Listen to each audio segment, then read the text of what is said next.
Buat kamu yang masih remaja atau kamu punya adik nih yang masih remaja atau sepupu yang masih remaja, tolong nih teman-teman diperhatiin kalau kamu atau dia nih, saudara kamu atau siapapun itu mengalami kurang darah ketika sedang masa pertumbuhan, ini bisa mengganggu pertumbuhannya juga nih teman-teman. Mekanismenya yuk kita bahas di video kali ini.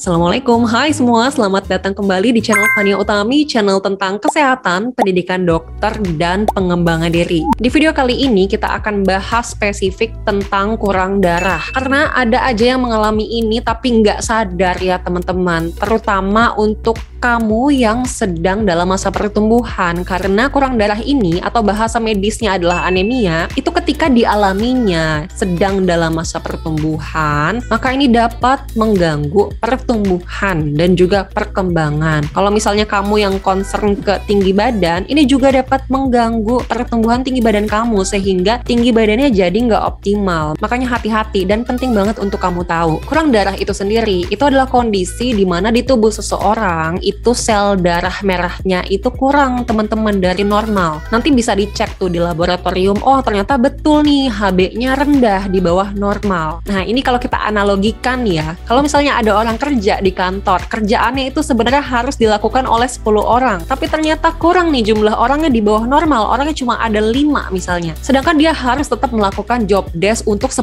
orang itu. Otomatis apa teman-teman? Otomatis dia bisa capek banget, otomatis dia bisa begadang gitu kan. Wah dia bisa parah banget ya kerjaannya, kayak bener-bener nggak ada libur sama sekali. Bisa jadi kayak gitu kan kalau di dunia kerja. Nah kita analogikan juga mungkin kamu yang masih sekolah, di sekolahnya lagi ada kerja kelompok, teman-teman yang lain itu kelompoknya ada 10 orang, tapi cuma kelompok kamu doang yang ternyata kelompoknya itu 5 orang nih teman-teman. Otomatis apa ketika ngerjain? Otomatis jadi lebih berat kan? Jadi beban yang tadinya untuk 10 orang nih, tapi ternyata harus kamu bagi ke 5 orang. Otomatis bebannya jadi lebih gede kan, lebih capek gitu ya. Nah ini juga yang terjadi di tubuh orang yang mengalami kurang darah. Misalnya harusnya ada 10 nih sel darah merahnya, ternyata dia cuma punya 5. Otomatis dia jadi kerja rodi juga nih badannya. Sehingga lama-kelamaan kalau nggak ditangani ini dapat menimbulkan dampak yang negatif. Salah satunya ini dapat membuat seseorang yang sedang dalam masa pertumbuhan itu ketika di akhir masa pertumbuhan bisa jadi perawakannya itu nggak sesuai nih, tinggi badannya itu nggak sesuai dengan tinggi potensi genetiknya dia karena mengalami kurang darah ini alias anemia. Hubungannya apa? Hubungannya itu adalah jadi si sel darah merah ini fungsinya itu adalah ngebawain makanan teman-teman, ngebawain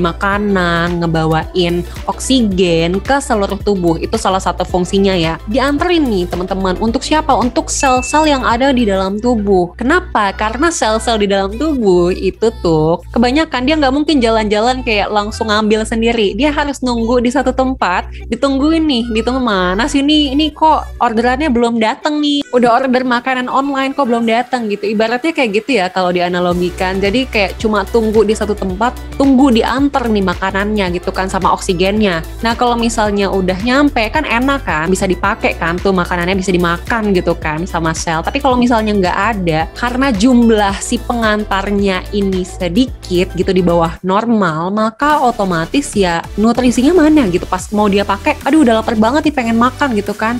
Harus ada nih nutrisinya, mana nih makanannya kok nggak ada, padahal harus makan gitu kan. Karena untuk dipakai nih nutrisinya untuk bikin sesuatu gitu kan. Tapi nggak ada nih makanannya belum dianterin, gimana kan jadinya nanti akan jadi terhambat tuh semua fungsi-fungsinya gitu kan. Nah ini salah satu hubungannya adalah ke kondisi bisa jadi ketika di akhir masa pertumbuhan tinggi badannya jadi nggak optimal nih teman-teman. Untuk kamu yang belum pernah tahu kira-kira apakah kamu mengalami kurang darah atau enggak, kamu bisa cek salah satu caranya yang gampang itu adalah cek di sini teman-teman, kelopak mata bagian dalam, tinggal kamu tarik aja gitu ya, terus lihat ke kaca apakah warnanya kemerahan atau keping-pingan ataukah ternyata warnanya itu pucat. Kalau misalnya warnanya pucat, itu perlu hati-hati dan kamu perlu ke dokter untuk diperiksa lebih lanjut supaya lebih cepat ketahuan dan lebih cepat juga dapat penanganan. Untuk ciri-ciri kurang darah itu juga akan kita bahas tapi di video lain supaya videonya jadi nggak kepanjangan. Stay tune ya teman-teman. Untuk yang mau tahu lebih lanjut terkait tips tinggi badan, bisa subscribe channel ini atau bisa cek juga IG aku di @fannyotv atau cek TikTok aku di